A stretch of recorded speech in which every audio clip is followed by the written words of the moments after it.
Good morning, sir. 10 years mature na po yung insurance ko. Bali, ngayon po, magkiklaim na po ako ng fund account ko. Ito po. Sige, tignan ko, Miss, ha?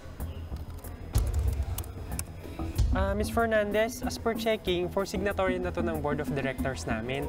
Bali, balikan na lang next month for releasing.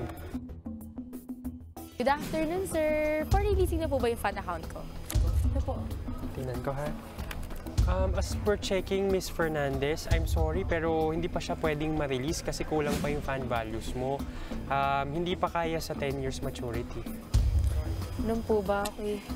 Attorney, ayaw i-release yung insurance claim ko kahit 10 years yung pinirmahan ko noon na maturity agreement. Legal ba to? Hindi po yan legal. Ayon sa Title 11, Section 247A ng Republic Act 10607 o yung Amended Insurance Act.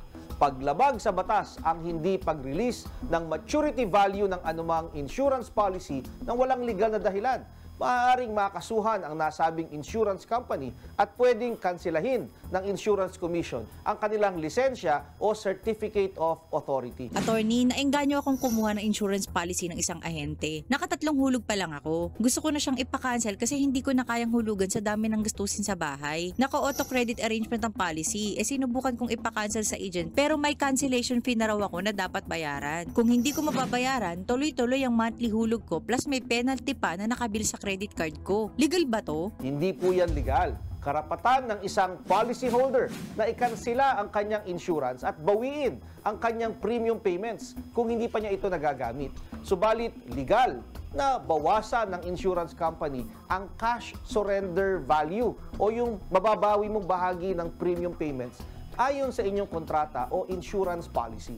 Kung kayo po ay may nais ikonsulta sa inyong lingkod, i-follow lang ang Facebook page ng Good Morning Kapatid. Mangyaring i-private message po ninyo sa akin ang inyong mga katanungan. Maraming salamat.